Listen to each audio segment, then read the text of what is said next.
So at the June meeting of Voice of the Faithful of Palm Beach, we are welcoming tonight Michael Dolce, with whom we have been working for several years now in his earlier effort to revise statutory language pertaining to statute of limitations affecting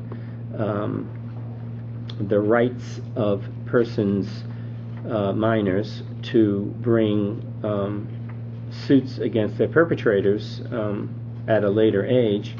And you all know that we were unsuccessful at that due to various circumstances, the Florida Catholic Conference being circumstance number one.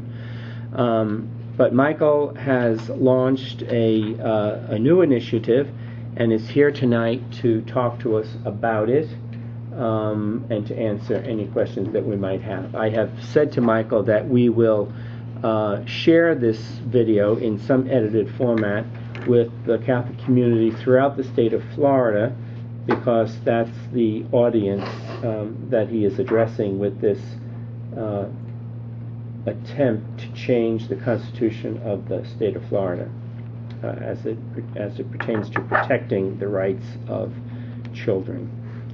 So, Michael, we welcome you, and the floor is yours, the table is yours, right. And thanks for being with us. Sure, thanks for having me.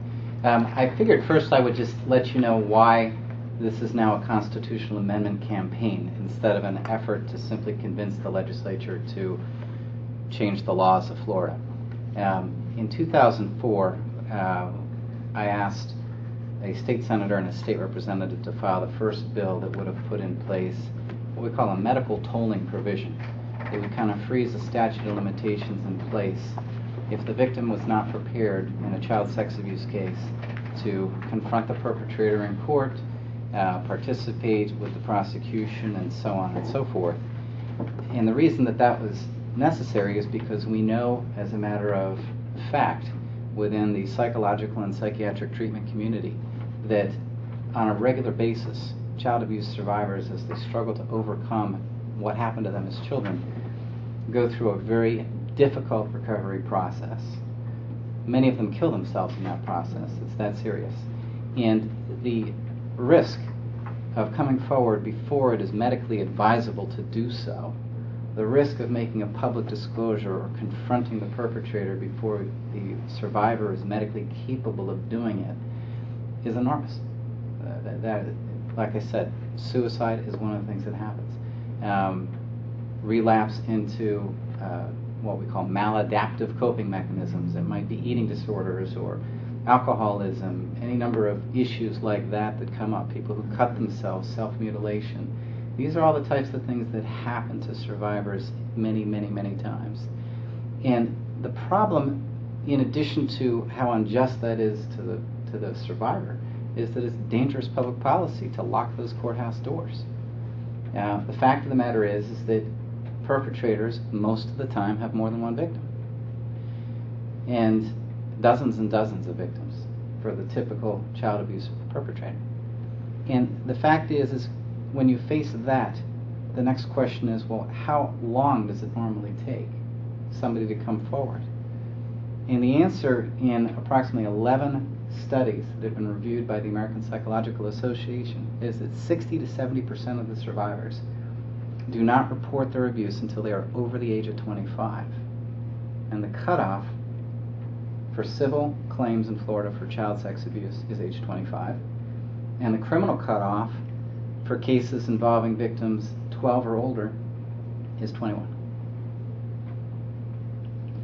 So we are living in a state whose public policy says to any child sex abuse perpetrator, 60 to 70% of the time, you're going to be off the hook, statistically speaking.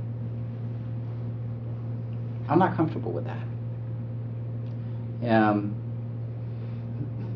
After 5 years of trying to convince the legislature, and having been locked out time and time again,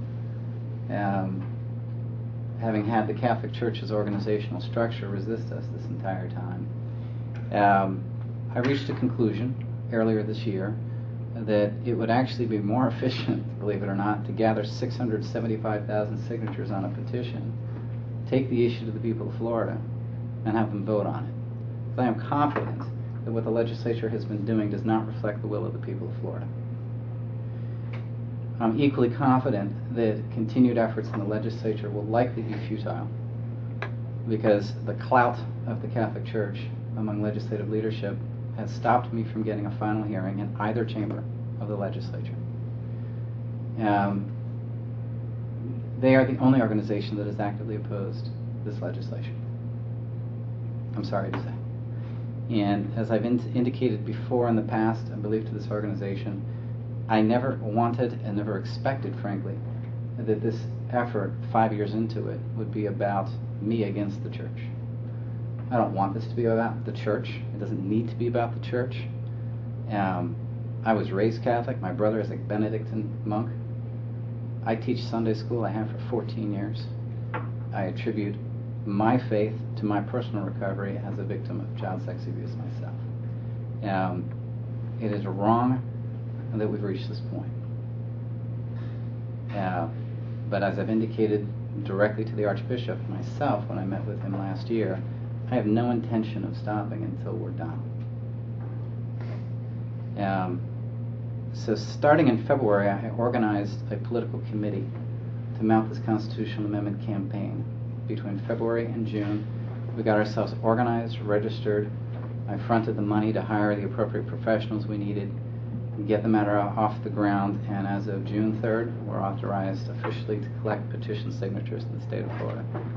So from this point, we will be raising money and we will be raising signatures to put this issue on the ballot. Now, I do need to raise money because I have to collect 675,000 signatures. In this process, I'm going to have to hire professional signature gatherers to help. I do believe we'll collect a lot of signatures through grassroots efforts, and those efforts are underway as well. I have a dedicated committee of 12 people who are working with me to get this going.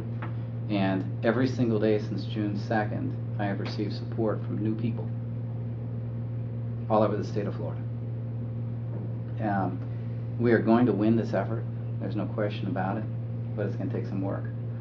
So I'm interested in any organizational support.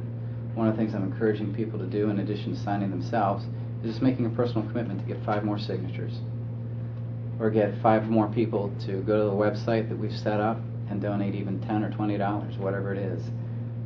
I think that we need to gain a lot of support for this, and I would just as soon have a whole bunch of people donate small dollar limits to this campaign, because I think that'll send a message to the legislature as well as the church's leadership that they truly have not been reflecting the will of the people of Florida, and I think both of those bodies need to get that message as part of this effort.